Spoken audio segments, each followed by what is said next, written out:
It's interesting, isn't it, how a person can learn to live in a single room of a vast, sprawling mansion, convinced the faded wallpaper and the single window are the entirety of the estate. That is the Annamaya agreement. I am this body. This is the world. And for a while, that's a perfectly useful story. It lets you navigate the physical world without getting distracted by the sheer fucking magnificence of the rest of the property.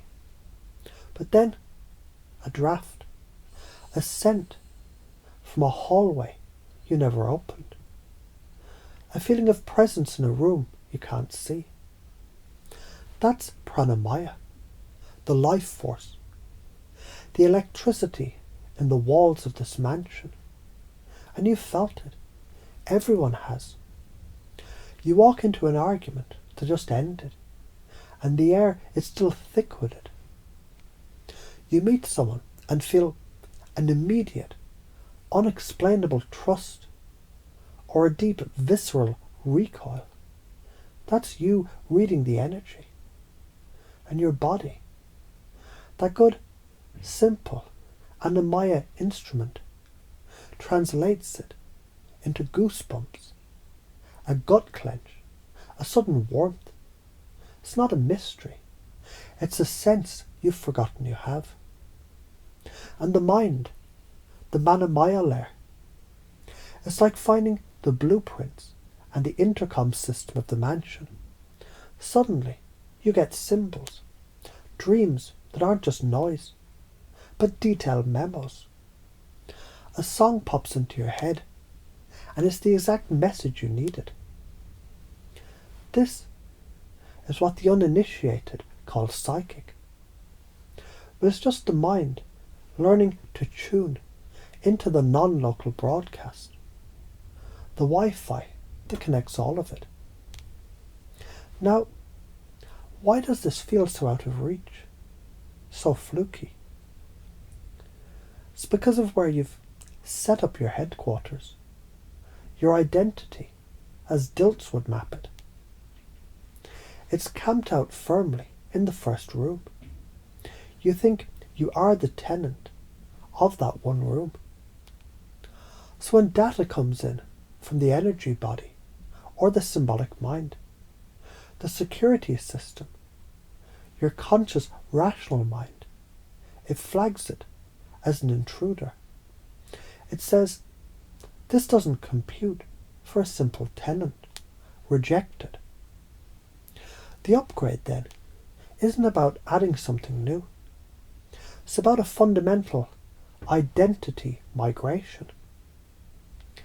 It's about the conscious and unconscious mind realizing together.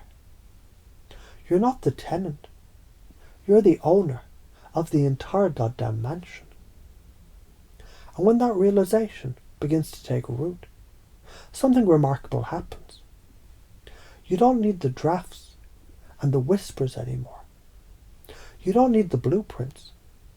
You just know which rooms are sound and which have dry rot. That's Vijnanamaya, direct knowing, the soul's discrimination. It's the owner's intimate understanding of his own property. And the bliss, the Anandamaya, that is the profound, silent, exhilarating realization that you are not just the owner of the mansion. You are the land it's built on, the sky above it. The very concept of property dissolves into a laughable small idea. There's no separation. There's only the isness. And you are that. And the ramifications of this are not small. Imagine a future where your decisions, they're no longer based on fear and lack, the currency of the small room, but on the profound, unshakable certainty that comes from being the owner. Relationships, careers, creative projects, they all shift. You become a magnet for what's resonant. And what's not simply falls away, not with drama, but with the quiet finality of a leaf falling from a tree. The healing that can occur when you stop trying to fix the room and instead realize you can repaint the whole house, rewire the energy flow, change the very atmosphere. And the cost of ignoring this is a life spent dusting the same few pieces of furniture, wondering why you feel so claustrophobic, so unfulfilled, so certain there must be more, while being terrified to even try the doorknob. So you can initiate that migration now. Your unconscious mind, which has always been the true caretaker of the entire estate, it's hearing this, and it can begin the process of repurposing the old security system. The goosebumps, they're no longer anomalies.